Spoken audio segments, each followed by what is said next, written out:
ایک واقعہ میرے ذہن میں آ گیا. میں کبھی محفل سے لیٹ جاتا ہوں، بعض اوقات مصروفیت ہوتی ہے تو درود پاک رہ جاتا ہے جتنا میں نے پڑھنا ہوتا ہے. ہمیں بتاتا اس لیے نہیں، بتا بیٹھے تو پھر اپنا بھی کام خراب ہوتا ہے نا. تو وہ جتنا ہم نے پڑھنا ہوتا ہے وہ بعض اوقات محفل مصروفیات ایسی ہوتی رہ جاتا ہے. اب نیند بھی بڑی آ رہی ہوتی ہے تو پھر میں ذرا خود کو بیدار کر کے بیٹھتا ہوں، حضور کی بارگاہ میں درود پڑھنا ہوتا ہے. وجہ کیا؟ میرے ذہن میں ایک بات آ جاتی ہے جو آپ کو سنانے لگا ہوں، شاید یہ آپ کے کام آئے، شاید یہ آپ کے کام سمجھ آ رہی ہے. جو ترک تھے نا خلافت عثمانیہ، خلافت عثمانیہ، اس کے ایک خلیفہ تھے سلطان عبد الحمید. سلطان عبد الحمید بھی نام ہوتا ہے، حمید الدین بھی نام، حمید ان کا نام تھا. ایک دن وہ بیٹھے ہوئے دربار میں تو ان کا جو حاجب تھا نا، حاجب کہتے ہیں کہ جو اندر بندے بلاتا ہوتا ہے نا، حاجب آواز دے کر ملاقات کے لیے اس نے ٹائم طے کیا ہوتا ہے، پھر وہ آواز دیتا ہے تم آ جاؤ ملنے کے لیے. تو حاجب جو تھا نا وہ آیا، کہنے لگا جناب ایک بڑا مسئلہ ہے. اس نے کہا کیا ہے؟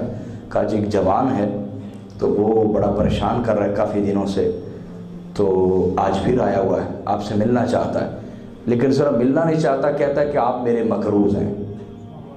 اب سلطان حمید یہ سن کے تھوڑا سا اس میں تجسس آتا ہے، کہتا ہے یار نوجوان ہے اور میں اس کا مقروض ہوں، اچھا بلاؤ. ان کا نہیں جی وہ مجھے تو بے ادب لگتا ہے، بڑا منہ پھٹ سا ہے، ہم نے اسے پیسے بھی دیے کہ یار کتنا قرضہ ہے بولنا ہم دیتے ہیں، تو آپ حضرت کو کیوں پریشان کریں گے، خلیفہ حضرت خلیفہ کو، ہم تمہیں پیسے دیتے ہیں جاؤ. تو وہ منہ پھٹ ہے، کہتا نہیں وہ میرے مقروض ہیں، میں نے انہی سے پیسے لینے. تو سلطان حمید کہنے لگے اچھا، بڑے نیک اور صالح خلیفہ ہوا ہے سلطان حمید. خود چن کے نا خوبصورت تنکے ان سے بناتے ہوتے تھے جھاڑو، بوکر جھاڑو تنکوں والی، اور پھر اس کو سامنے رکھ کے عرصے تک اس پہ درود و سلام پڑھتے تھے اور پھونکتے تھے. پھر بیچتے تھے کہ جاؤ اس جھاڑو سے حضور کی قبر انور کی صفائی کرنا، کسی اور جھاڑو سے قبر انور کی صفائی نہ کرنا. اور جو حضور کے پاس پہلا جھاڑو بھیجا ہوتا تھا اس کو لے آتے اور اپنے پاس محفوظ کرتے اور فرماتے کہ میری قبر میں یہ جھاڑو ضرور رکھنا، یہ والا. ایسا عشق تھا ان کا سلطان حمید کا. تو وہ جوان آیا، ان کا بیٹے یہ کیا کہہ رہا ہے کہ تم کہتے ہو ہم تمہارے مقروض ہیں؟ کہا جی بالکل، آپ نے میرا قرض دینا ہے. کہا اچھا کیسے، کب میں نے تم سے کوئی قرض لیا تھا؟ انہوں نے کہا کہ میں ایک تاجر تھا. جوان نے کہا ہوا یوں میرا دیوالیہ نکل گیا، پیسہ برباد چلا گیا، تجارت میں نقصان ہوا، میرے اوپر کروڑ ہاں کا قرضہ آ گیا، لوگوں کا مال چکے لے کے گیا تھا، آگے نقصان ہوا، لوگ مانگتے ہیں میرے اوپر قرضہ ہے. تو وہ جو حاجب تھا کہنے لگا حضرت میں نے دیکھا نا یہ بڑا گستاخ ہے، آپ نے جو پوچھا ہے وہ جواب نہیں دے رہا اور کہانی سنانے لگ گیا. اس نے کہا جناب میں وہی جواب دے رہا ہوں، میری بات تو سنیے. اس نے کہا کہ میں ہر رات روتا تھا حضور کی بارگاہ میں درود و سلام پڑھ کے روتا تھا کہ حضور میری مدد فرمائیے. لوگ قرضہ مانگنے آتے، میں کہاں سے اتنا قرضہ دوں، لوگوں کا مال لے کے گیا ہوا تھا، وہ آگے سارا برباد ہو گیا. تو اس نے کہا کہ رات کو اللہ کے رسول میرے خواب میں تشریف لے آئے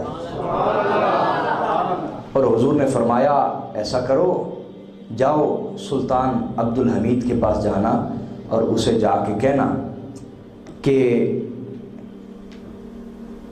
یہ جوان ہے، اس کا اتنا قرضہ ہے، وہ ادا کر دو.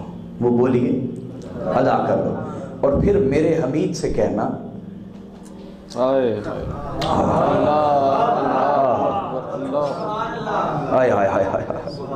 میرے حمید سے کہنا جا کر کہ ہو سکتا ہے تم میری بات پر یقین نہ کرو کہ میں ٹھیک بول رہا ہوں یا غلط بول رہا ہوں، تو اس پر دلیل یہ کہ تم روزانہ اتنا عدد درود پڑھ کے سوتے تھے، کل رات ہم انتظار کرتے رہ گئے اور تم نے درود ہی نہیں بھیجا. اتنی بات جب سلطان عبد الحمید نے سنی تو وجد کی کیفیت طاری ہو گئی اور روتے ہوئے کھڑے ہو گئے. جوان کو اپنے قریب کیا، کہا مجھے بتانا آقا نے کیا فرمایا تھا؟ کہا حضور نے فرمایا تھا میرے حمید سے کہنا. نے کہا بس ٹھہرو، ایک تھیلی نکالی سونے کی، اسے دی، کہا ذرا پھر سے بتاؤ حضور نے میرے بارے کیا کہا تھا؟ کہا حضور نے کہا تھا میرے حمید سے کہنا۔ کہا رکو، ایک اور تھیلی نکالی سونے کی اشرفیوں کی دی، فرمایا ذرا پھر کہنا حضور نے کیا کہا تھا میرے بارے؟ کہا حضور نے کہا تھا میرے حمید سے کہنا۔ کہا ٹھہر جاؤ، پھر تھیلی نکالی پھر دی، کہا جا یار ذرا پھر سے بتاؤ میرے آقا نے کیا کہا تھا؟ کہا حضور نے فرمایا تھا میرے حمید۔ کہا ٹھہر جاؤ، ایک اور تھیلی نکالی، ڈھیر لگا دیا تھیلیوں کا، اور ہر دفعہ کہتے ذرا بتاؤ تو صحیح حضور نے میرے بارے کیا کہا تھا؟